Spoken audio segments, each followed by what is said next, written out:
Hello बच्चों, इस video के माध्यम से हम लोग द्विवेदी युग पढ़ेंगे।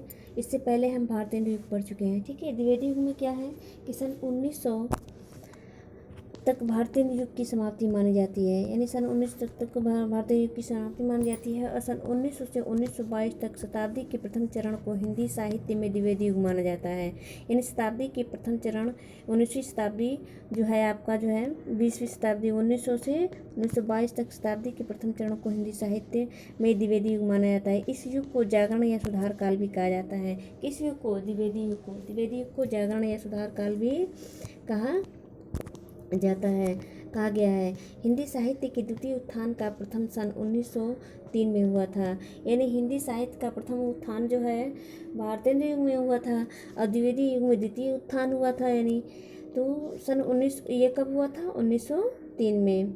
इस समय महावीर प्रसाद द्विवेदी यानी इनका जन्म हुआ था 1864 और मृत्यु 1938।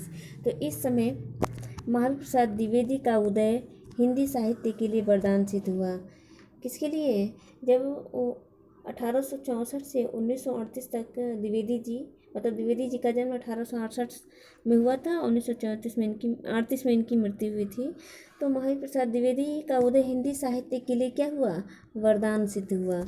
हिंदी भाषा के परिष्कार एवं परिमार्जन के लिए हिंदी साहित्य सदैव इनका ऋणी रहेगा।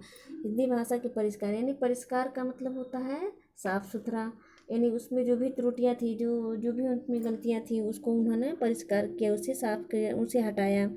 परिमार्जन का मतलब होता है अच्छी तरह से उसे देखना, शुद्धिकरण करना। यानी व्याकरण में जो अशुद्धियाँ थीं, जो गलतियाँ थी, जो विराम चिन्हों का जो प्रयोग नहीं हो रहा था, उन सब चीज़ों पर इन्होंने ध्यान दिया। तो इसीलिए कहा गया है कि हिंदी साहित्य के लिए वरदान सिद्ध हुए। कौन? महावीर प्रसाद द्विवेदी जी। हिंदी भाषा के परिष्कार किस लिए? तो हिंदी भाषा के परिष्कार एवं परिमार्जन के लिए। अब पूछेगा कि द्विवेदी युग की विशेषता क्या है, तो क्या क्या लिखेंगे? द्विवेदी युग की विशेषता है कि इस युग में हिंदी भाषा के परिष्कार एवं परिमार्जन हुआ था। इस युग में हिंदी भाषा के परिष्कार एवं परिमार्जन हुआ था। ठीक है, हिंदी साहित्य सदैव इसका ऋणी रहेगा। क्यों ऋणी रहेगा? क्योंकि हिंदी को हुआ परिमार्जित किया था, परिष्करण किया था। ठीक है, सरस्वती पत्रिका के संपादन के माध्यम से उन्होंने लेखकों के व्याकरण के अशुद्धियों के प्रति सचेत किया। लेखकों के व्याकरण के अशुद्धियों के प्रति सचेत किया। यानी सरस्वती पत्रिका इन्होंने 1903 में निकाली थी। उस पत्रिका के माध्यम से जो लेखक द्वारा जो लेख दिए जाते थे, जो उनके कहानी वगैरह निबंध दिए जाते थे, तो उसमें जो अशुद्धियाँ होती थी, जो त्रुटियाँ होती थी, जो व्याकरण से संबंधित त्रुटियाँ होती थी, उसके प्रति उन्होंने क्या सचेत किया कि ये यहाँ पर सही नहीं है, इसको सही करिए। ठीक है, प्रकाशन हेतु आए लेखों पुस्तकों की भाषा के अशुद्धियों के प्रति लेखकों को सावधान करते रहे। यानी प्रकाशन के लिए जो भी लेख आता था, पुस्तक आती थी, उनकी भाषाओं में जो अशुद्धियाँ होती थी, उसके प्रति लेखकों को सावधान करते रहे कि यहाँ पर ये गलतियाँ हैं, इसको आप सुधार कर लीजिए, तभी ये सही रहेगा। इस तरह वह लेखकों को हमेशा सावधान करते रहते थे, जिसके कारण क्या हुआ? व्याकरण में शुद्धता आई, यानी अशुद्धियाँ दूर हुई। फलस्वरूप अधिकांश लेखक लिखते समय व्याकरण भाषा पर पूर्ण ध्यान देने लगे। यानी इस तरह से जब वो आलोचना करने लगे, तब क्या करने लगे? जितने भी लेखक थे वह क्या लिखते समय व्याकरण भाषा पर पूर्ण ध्यान देने लगे। इसी कारण द्विवेदी युग को द्वितीय उत्थान काल कहा जाता है। हिंदी गद्य में इसी कारण द्विवेदी युग को द्वितीय उत्थान काल कहा जाता है। ठीक है, सरस्वती के माध्यम से इन्होंने हिंदी साहित्य की अभूतपूर्व सेवा की। सरस्वती के माध्यम से उन्होंने अभूतपूर्व सेवा, हिंदी गद्य के विकास में बहुत ज़्यादा ही अभूतपूर्व में बहुत ज़्यादा सेवा की थी। मतलब जो भी इसमें गलतियाँ थी, जो भी उसमें अशुद्धियाँ होती थी, उसको ये शुद्ध करने का पूरा प्रयास किया, लेखकों को भी सचेत किया, जिसके कारण जो है हिंदी गद्य का पूर्णतः नहीं कह सकते हैं, हिंदी गद्य में परिष्करण हुआ, शुद्धिकरण हुआ। ठीक है, द्विवेदी जी ने व्याकरण यानी उनकी रचनाओं में व्याकरण की पुट होती थी। संयमित यानी शब्द जो है संयमित होते थे, कई बाकी वे गलत शब्द नहीं डालते थे। संयमित एकदम नियम से संयमित, सरल भी होते थे। स्पष्ट और विचारपूर्ण गद्य के निर्माण में महत्वपूर्ण अदा की। कौन? द्विवेदी जी ने। यानी द्विवेदी जी की जो रचना होती थी उसमें व्याकरण भी होता था, संयम भी होता था, सरल भी होता था, स्पष्ट और विचारपूर्ण गद्य होता था। भाषा के प्रयोग में एक रूपता लाने और उसे व्याकरण के अनुशासन में लाकर व्यवस्थित करने में द्विवेदी जी ने स्तुत्य प्रयास किए। कह रहा है कि भाषा के प्रयोग में एक रूपता लाने, भाषा के प्रयोग में एक रूपता यानी भाषा कई रूपों में न ला करके एक रूप यानी एक ही लय में बोलाते थे। भाषा के प्रयोग में एक रूपता लाने और उसे व्याकरण के अनुशासन यानी व्याकरण से भी अनुशासित रहे, व्याकरण से बाहर न रहे। यानी लूज उसमें जो है लूज का मतलब होता है कि अव्यवस्थित शब्द न रहें, जो भी शब्द रहें वह व्यवस्थित यानी व्याकरण के नियमों के अनुसार ही रहें।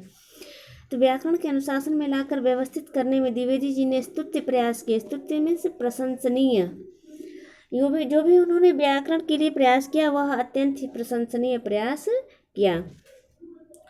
इस युग में कौतूहलपूर्ण, कौतूहल का मतलब क्या होता है? रहस्य। कौतूहल का मतलब होता है जानने की इच्छा। इस युग में कौतूहलपूर्ण, रहस्यात्मक और रोमांचकारी उपन्यासों की रचना अधिक हुई। इस युग के प्रमुख यानी कह रहे हैं कि द्विवेदी जी ने जो भी रचना की, जो भी उन्होंने निबंध लिखा या आलोचना की या उपन्यास लिए, उसमें कौतूहल यानी जिज्ञासा, जानने की पूर्ण इच्छा बनी रहती थी। रहस्यात्मक यानी गोपनीय चीज़ें उसमें रहती थी। रोमांचकारी यानी पढ़ते वक्त व्यक्ति जो है रोमांचित हो उठना, इनकी उपन्यासों की क्या थी? विशेषता थी। और ऐसे उपन्यासों की वे रचना अधिक करते थे। इस युग के प्रमुख उपन्यास जो है इस प्रकार हैं। जैसे इस युग के यानी द्विवेदी युग के प्रमुख उपन्यासकार कौन कौन है? देखिए, देवकीनंदन खत्री जी हैं।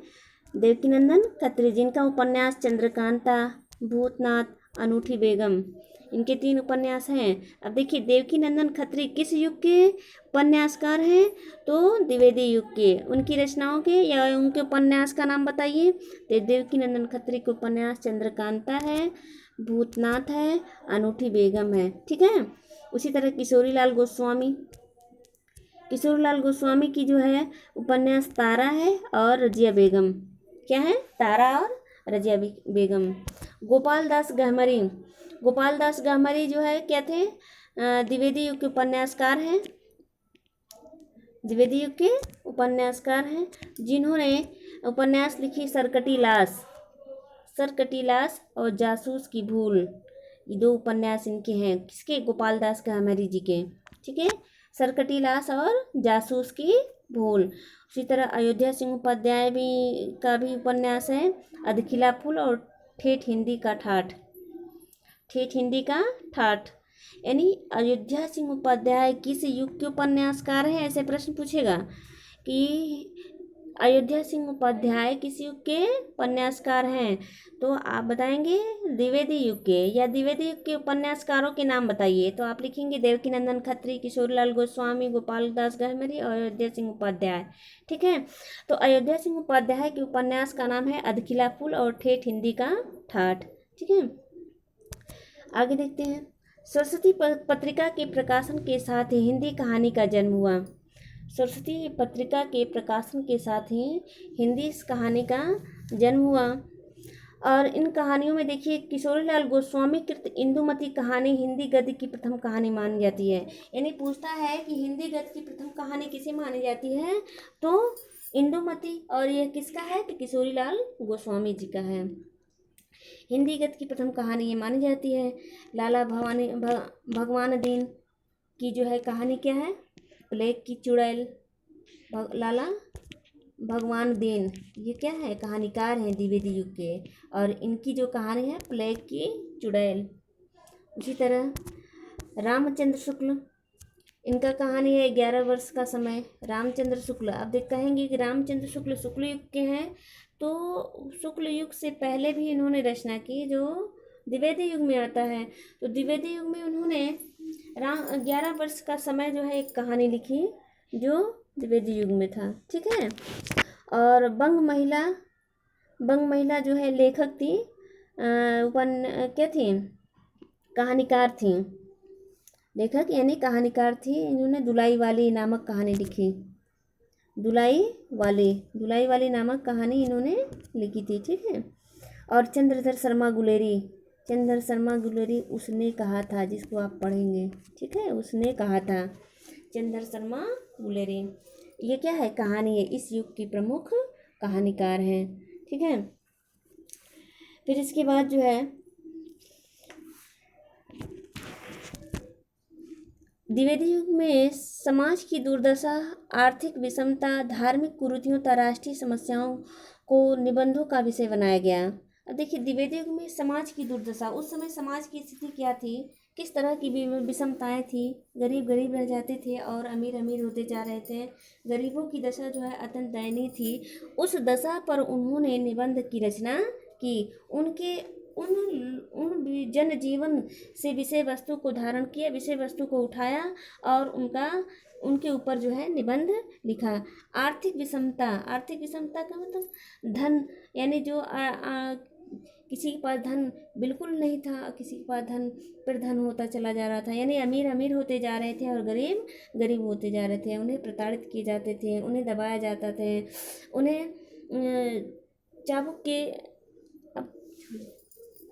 आर्थिक विषमता, धार्मिक कुरीतियों का मतलब क्या होता था, धर्म के आधार पर उन्हें उनको कार्य दिया जाता था, यानी क्या सही है क्या गलत है, ठीक है। धार्मिक कुरीतियों तथा राष्ट्रीय समस्याओं को निबंधों का विषय बनाया गया, यानी किसका विषय बनाया गया, समाज की दुर्दशा, आर्थिक विषमता, धार्मिक कुरीतियों तथा राष्ट्रीय समस्याओं को निबंध का विषय बनाया गया।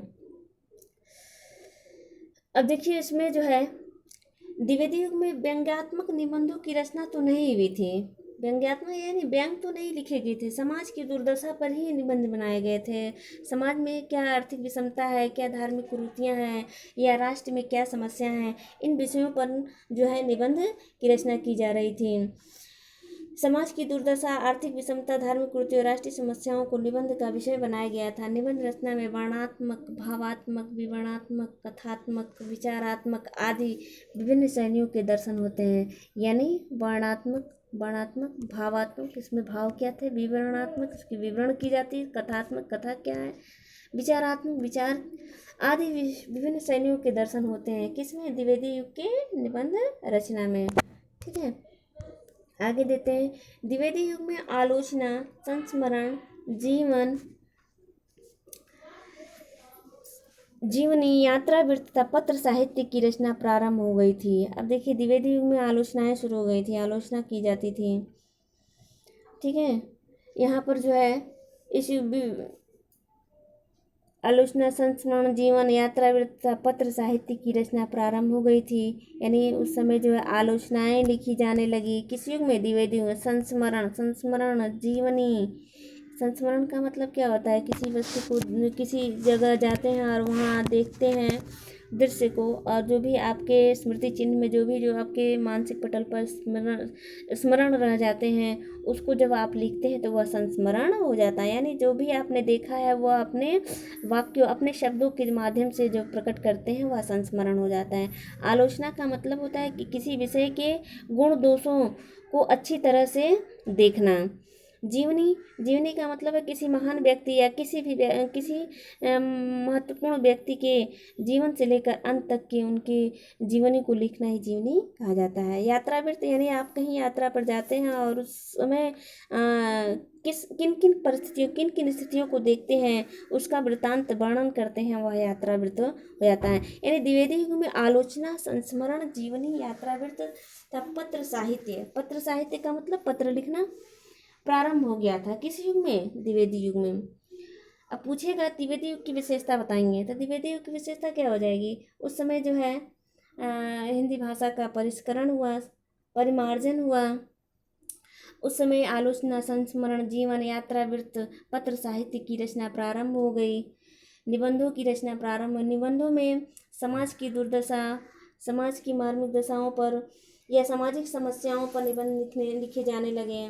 धार्मिक कुरीतियों, राष्ट्रीय समस्याओं को उठा करके निबंध लिखे जाने लगे। यानी व्यक्ति जो है, लेखक जो है, समाज में उतर के सामान्य जन जीवन से अपना जो है विषय वस्तु उठाता था। तो किस युग में? द्विवेदी युग में। समालोचना का पूर्ण वैभव इस काल में दिखाई दिया। यानी समालोचना, इनके गुण दोषों को अच्छी तरह से देखना इस समय क्या हो गया? दिखाई देने लगा। यानी उस समय के रचनाओं में दिखाई देने लगा।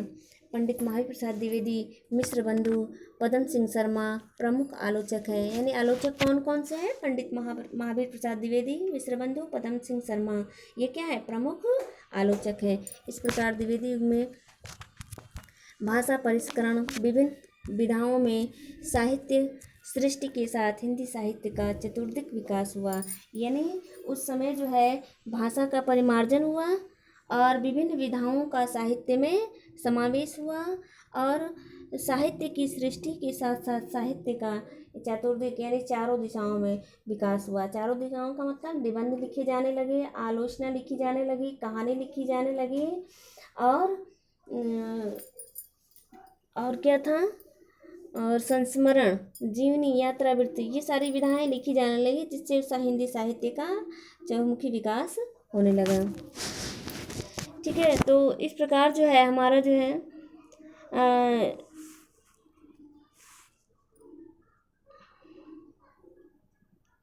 इस प्रकार जो है द्विवेदी युग जो है, द्विवेदी युगीन गद्य साहित्य अद्भुत गरिमा से मंडित हो गया। ठीक है, तो इस वीडियो के माध्यम से मैंने आपको द्विवेदी युग के बारे में बताया, और आप इसे अच्छी तरह से पढ़ेंगे, नोट डाउन करेंगे और इसे समझेंगे कि द्विवेदी युग में क्या क्या हुआ था। मतलब भाषा का परिष्करण हुआ था, और विभिन्न विधाओं का भी विकास हुआ था। ठीक है, थैंक फॉर वॉच।